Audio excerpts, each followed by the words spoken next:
it's amazing, something you'll never forget, and it's a special time for us for sure. Being a road course ringer and making all your money that way, do you think your first win was going to come at Daytona? No, because I remember the first super speedway race I ever did, and I was sitting 4 wide, like 10 deep, and this is the dumbest thing I've ever done in my entire life. Like, everybody's here. Where do you go, and how do you pass, and what do you do, and why are we so close, and there's 200 laps left? Why is everybody so antsy? And it was the hardest form of racing that I had to learn, was super speedway racing, because it's so unique, especially coming from a road course background. So, but what really helped me was just becoming a student, trying to learn, trying to figure out who's good at this, what do they do, and then it's just kind of all come together over years, just getting better and better at it. Yeah, talk about that learning process. I mean, as Trevor said, you have a completely different background with road racing and coming up through different types of race cars. But when you go to Daytona and Talladega, I think you're on that short list for some of the most consistent,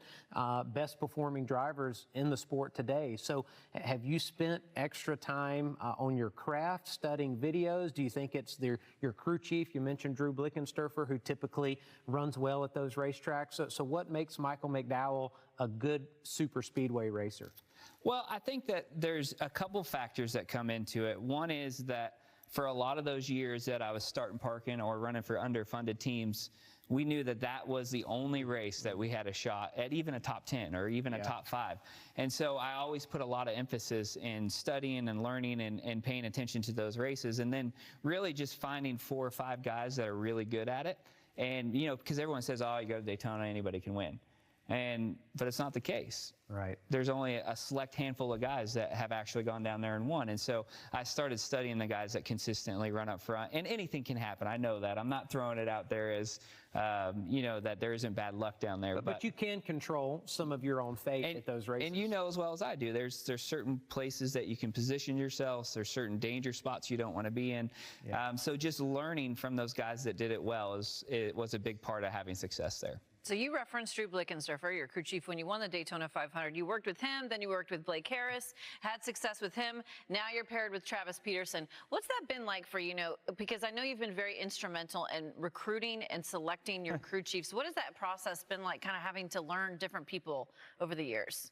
It's a wild process because with Drew, I studied Drew from a distance, right, in the garage, and just saw that he was a great leader, and the guys all worked super hard for him.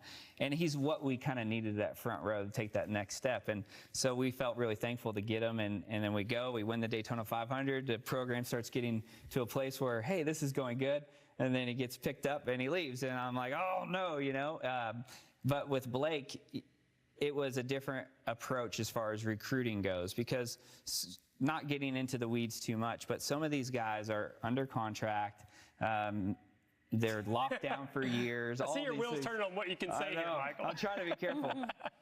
So I'm not like a genius when it comes to this stuff, but I just made a list of guys that are top performers in their roles at high-performing teams, and guys that maybe got overlooked for a crew chief job, or are in a position where they already have young crew chiefs in line, and those guys aren't going anywhere for a long time. And so I kind of came up with my own little process. Formula, yeah. Who are the guys that are overlooked, that want to keep pursuing a crew chief role in their career, but aren't going to have the opportunity where they're at for another 5 or 10 years, that you can go give a shot to right now and say, hey, you want to be a crew chief, you can do it today.